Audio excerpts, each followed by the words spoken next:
জয়পুরহাটের পাঁচবিবিতে শুরু হয়েছে ৫৪তম জাতীয় শীতকালীন স্কুল, মাদ্রাসা ও কারিগরি শিক্ষা ক্রীড়া প্রতিযোগিতা। জাতীয় স্কুল, মাদ্রাসা ও কারিগরি শিক্ষা ক্রীড়া সমিতির আয়োজনে রবিবার সকালে পাঁচবিবি স্টেডিয়ামে এ প্রতিযোগিতার আনুষ্ঠানিক উদ্বোধন করা হয়। উদ্বোধনী অনুষ্ঠানে বিভিন্ন শিক্ষা প্রতিষ্ঠানের শিক্ষক, শিক্ষার্থী ও ক্রীড়া সংশ্লিষ্টরা উপস্থিত ছিলেন। এই আয়োজনের মাধ্যমে শিক্ষার্থীদের শারীরিক ও মানসিক বিকাশে ক্রীড়া চর্চার গুরুত্ব তুলে ধরা হয়। বিস্তারিত থাকছে আব্দুল কাইয়ুমের প্রতিবেদনে। জয়পুরহাটের পাঁচবিবি উপজেলায় উৎসবমুখর পরিবেশে ৫৪তম জাতীয় শীতকালীন স্কুল, মাদ্রাসা ও কারিগরি শিক্ষা ক্রীড়া প্রতিযোগিতার শুভ উদ্বোধন করা হয়েছে। জাতীয় স্কুল, মাদ্রাসা ও কারিগরি শিক্ষা ক্রীড়া সমিতির আয়োজনে রবিবার সকাল ১১টায় পাঁচবিবি স্টেডিয়ামে প্রতিযোগিতার উদ্বোধনী অনুষ্ঠান অনুষ্ঠিত হয়। অনুষ্ঠানে ধরলী উচ্চ বিদ্যালয়ের প্রধান শিক্ষক সোহরাব হোসেন চৌধুরীর সঞ্চালনায় উপজেলা মাধ্যমিক শিক্ষা কর্মকর্তা মোহাম্মদ তোফাজ্জল হোসেন সভাপতিত্ব করেন। প্রধান অতিথি হিসেবে উপস্থিত থেকে প্রতিযোগিতার উদ্বোধন করেন পাঁচবিবি উপজেলার নির্বাহী কর্মকর্তা মোহাম্মদ সেলিম আহমেদ।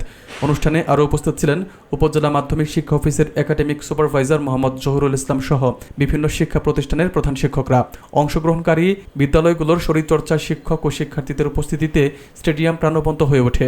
বক্তারা তাদের বক্তব্যে শিক্ষার্থীদের শারীরিক সক্ষমতা বৃদ্ধি, শৃঙ্খলা ও নেতৃত্বগুণ বিকাশে ক্রীড়ার ভূমিকার কথা তুলে ধরেন এবং নিয়মিত খেলাধুলার মাধ্যমে সুস্থ প্রজন্ম গড়ে তোলার আহ্বান জানান। প্রতিযোগিতার বিভিন্ন ইভেন্টে উপজেলার স্কুল, মাদ্রাসা ও কারিগরি শিক্ষা প্রতিষ্ঠানের শিক্ষার্থীরা অংশ নিচ্ছে, যা আগামী কয়েকদিন ধরে চলবে। প্রতি বছর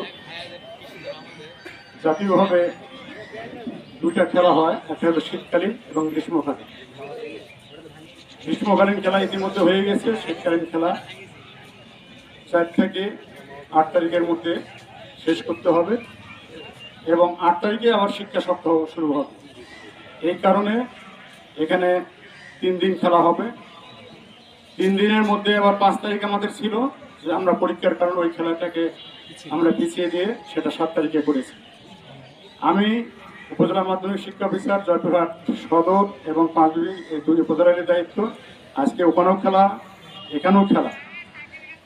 আসলে এই কনকনে শীতে আমাদের উপস্থিতি একটু কম, তারপরেও আমাদের খেলাধুলা বিভিন্নভাবে ফিক্সার করা আছে। এই ফিক্সার অনুযায়ী খেলাধুলা অনুষ্ঠিত হবে। এখানে সম্মানিত ক্রীড়া শিক্ষক যারা আছেন, যারা খেলা পরিচালনা করবেন, প্রধান শিক্ষক মহোদয়গণ যারা আছেন, তারা খেলা পরিচালনা করবেন। আমি চাইবো যে এখানে শিক্ষার্থী যারা আসো, তোমরা সবাই এখানকার শিক্ষার্থী। আমাদের খেলাধুলার মাধ্যমে শারীরিক বৃদ্ধি, শারীরিক গঠন এবং খেলাধুলা আমাদের দরকার। পড়াশোনার পাশাপাশি ও কারিকুলাম অ্যাক্টিভিটিসের মধ্যে যে এই বছরের যে দুটা খেলা হয় এবং এছাড়াও শিক্ষা প্রতিষ্ঠানের যে খেলাধুলা হয়, এই খেলাধুলার কিন্তু বিকল্প কোনো নাই। করার জন্য আমাদের শিক্ষা পরিবারকে অনুরোধ করা হতো। আর তোমরা যারা আছো সবাই খেলাধুলা অংশগ্রহণ করবা, হার জিত থাকতেই পারে। তো এই শীতের ভিতরে একটা দৌড় দেওয়া বা ফুটবল খেলা, ক্রিকেট খেলা, এটা তো ভালো। মানে আমরা অনেকেই খুব ভালো খেলতে পারি না, কিন্তু সবাই খেলতে পারি। তো এটা একটা অপরচুনিটি যে আমরা যে যতটুকু পারি সবাই যাতে অংশগ্রহণ করি। যত বেশি অংশগ্রহণ করবে তাহলে এই অনুষ্ঠানটা বা এই খেলাধুলার আয়োজনটা তত বেশি সার্থক হবে। আমি আর কথা বলবো না। যারা এই শীতের মধ্যে দূর দূরান্ত থেকে এসেছে সবাইকে ধন্যবাদ জানাচ্ছি এবং একই সাথে আমাদের এই শীতকালীন ক্রীড়া প্রতিযোগিতার শুভ উদ্বোধন ঘোষণা করে আমি আমার বক্তব্য শেষ করছি। ধন্যবাদ। আসসালামু আলাইকুম।